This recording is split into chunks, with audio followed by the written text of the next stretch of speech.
ప్రపంచ చరిత్రలో అత్యంత అభివృద్ధి చెందిన నాగరికతలలో ఒకటి మన భారతదేశంలో పుట్టిందని మీకు తెలుసా? అదే సింధులోయ నాగరికత. ఈ నాగరికత విస్తరించింది ఈరోజు భారతం, పాకిస్తాన్, ఆఫ్ఘనిస్తాన్ ప్రాంతాలన్నింటిలో. అప్పుడు ఇవన్నీ ఒకే సాంస్కృతిక భూభాగం. ఇది కేవలం సింధు నది నాగరికత కాదు, సరస్వతి నది ఒడ్డున కూడా నగరాలు వికసించాయి. అందుకే దీని సింధు సరస్వతి నాగరికత అంటారు. సాధారణ యుగానికి ముందు 3300 సంవత్సరాలకే ఈ భూభాగంలో నాగరిక జీవితం మొదలైంది.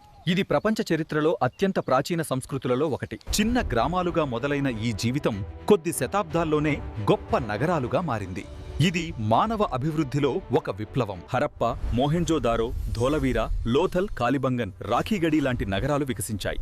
ఇవి అప్పటి ప్రపంచంలోనే అతిపెద్ద నగరాలు. ఈ నగరాలన్నీ ఒకే ప్లాన్తో నిర్మించబడ్డాయి. రోడ్లు సూటిగా, ఇళ్లు వరుసగా. ఇది క్రమబద్ధమైన నాగరికతకు నిదర్శనం. ప్రపంచంలోనే మొదటి గ్రిడ్ సిస్టమ్ నగరాలు ఇవే. ప్రతి వీధి ఒక నిర్దిష్ట దిశలో సాగేది.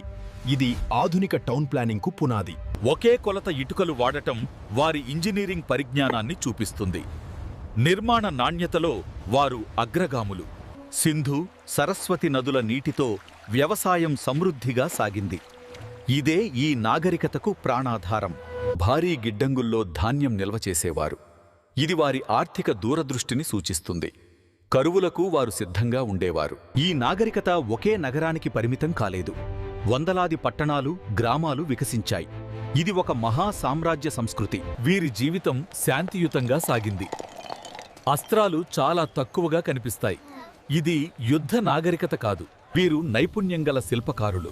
మట్టి పాత్రలు, ముద్రలు అద్భుతంగా తయారు చేసేవారు. ఇవి ప్రపంచవ్యాప్తంగా ప్రసిద్ధి చెందాయి. ప్రపంచంలో మొదట పత్తిని ఉపయోగించిన వారు వీరే. వస్త్ర పరిశ్రమకు వీరే పునాది వేశారు. ఇది భారత సంస్కృతికి గర్వకారణం. వాణిజ్య బండ్లు దూరదేశాలకు వెళ్లేవి. భూమార్గం ద్వారా సరుకులు తరలించేవారు. ఇది వారి వాణిజ్య శక్తిని చూపిస్తుంది. లోథల్ ప్రపంచంలోనే తొలి నౌకాశ్రయాలలో ఒకటి. ఇక్కడి నుంచి సముద్ర వాణిజ్యం సాగింది. ఇది వారి నౌకాయాన పరిజ్ఞానానికి నిదర్శనం. వారి నౌకలు సముద్రాలు దాటి ప్రయాణించాయి. మెసొపొటేమియా వరకు వాణిజ్యం సాగింది.